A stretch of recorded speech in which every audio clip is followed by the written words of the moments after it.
こんにちは、タロタロです。今までいくつかタッチでタイムアタックに挑戦した動画や、その中で分かったモンスターごとの個別モーションの解説動画などを上げてきました。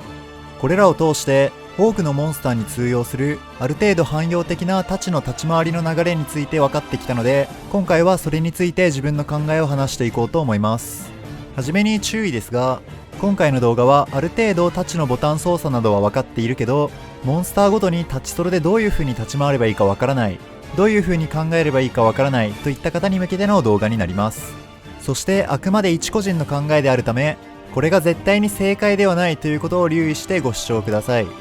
今回の動画ではまずはじめにモンハンにおける基本的な戦闘の流れについて話します。そして次にタッチソロでタイムアタックをするときにどういう風に考えて立ち回っているかについて話そうと思います。最後にそれらを踏まえてどういう点に気をつけてタッチを練習すればいいかということについて自分の考えを述べていこうと思います。それではどうぞ。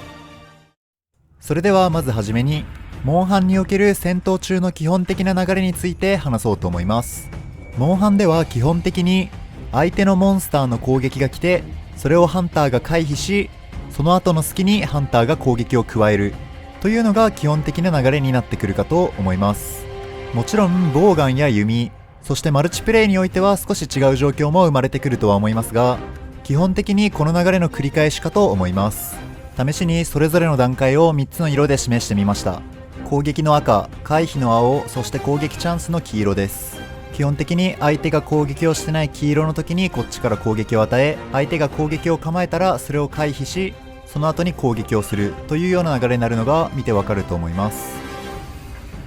ここからはタッチの立ち回りについて見ていこうと思います。先ほどの基本的な立ち回りを図にしてみるとこのようになっているかと思います。相手の攻撃、回避、自分の攻撃というのでワンターンとして考えてみました。これを発展させタッチではこのようなターン構成になるかと思っています。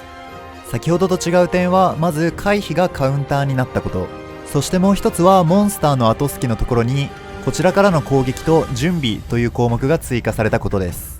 ここでいう準備というのは特殊能刀などのカウンター前の準備というのを示しています。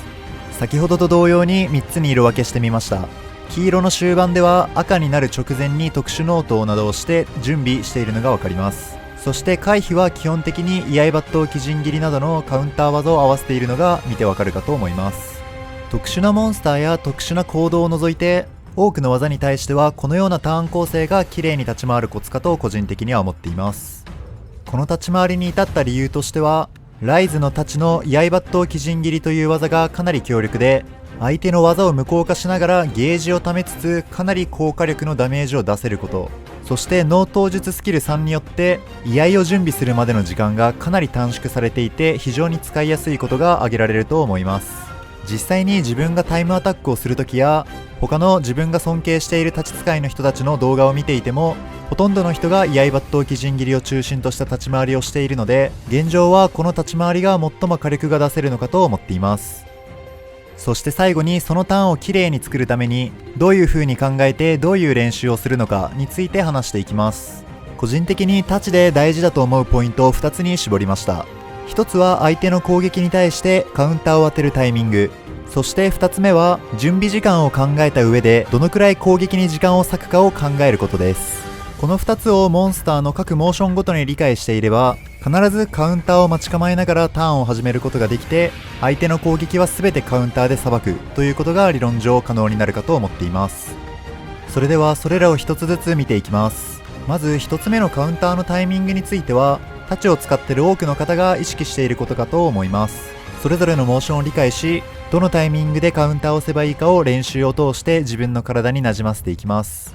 自分の場合はまず猶予時間の長い見切り切りから始めて、ある程度分かってきたら居合抜刀鬼陣切りでシビアなカウンターに挑戦するようにしています。また最初のうちはかなり失敗してしまって吹っ飛ばされると思うんですが、自分は吹っ飛ばされるたびにスイッチの30秒録画機能を使って見返したりしていました。そしてタイミングに慣れてきたら次はいかに弱点部位に当てるかというのを考えます。例えばこのテオの腕攻撃は攻撃の後に顔が90度曲がるということが分かっているので、移動先に剣を置くような意識でカウンターを狙っています。タイミングを体になじませ、息を吸うように弱点部位にカウンターが当てられるようになったら、かなりダメージが取れてタッチがとても楽しくなると思います。そして相手の攻撃にカウンターを合わせるために最も大切なことがこの2つ目のポイントです。相手の攻撃後にどのくらい隙があるのかが分かってなくて、納刀が間に合わずにダメージを受けてしまうといった経験は誰しもあるんじゃないでしょうか。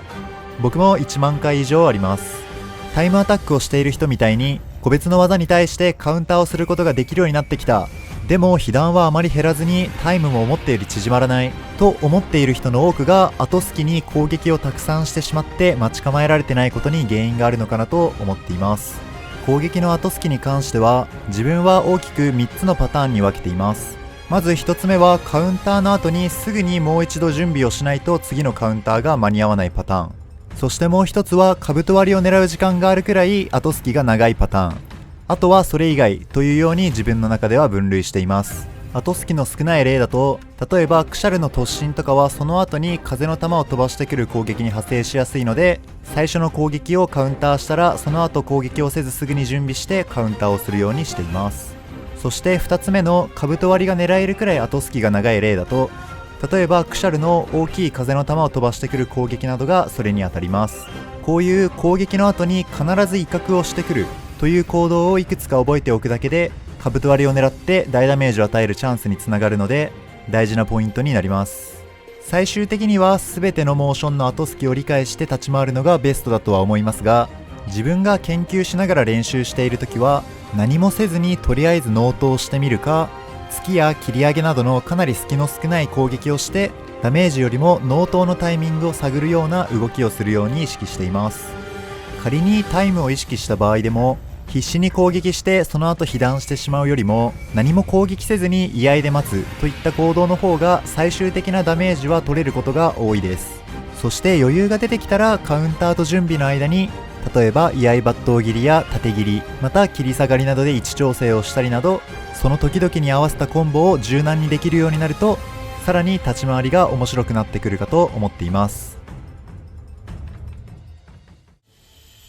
ということでここまでで自分が立ちソロをするときにどういうことを意識して立ち回ってるかについて話してきました。自分はこういう意識のもとで各モーションに対してどのようにピースを当てはめて攻略していくかというのを考えています。やはり最終的にはモーションごとにどういう風に立ち回るかというのが大切になってきます。おや、画面にうっすらとモンスターごとに個別のモーションを解説した動画のサムネイルという茶番は置いておきまして、自分がモーションごとに解説した動画もいくつか上げていますし、これからも上げていく予定なので、よければそちらも見ていただけたら嬉しいです。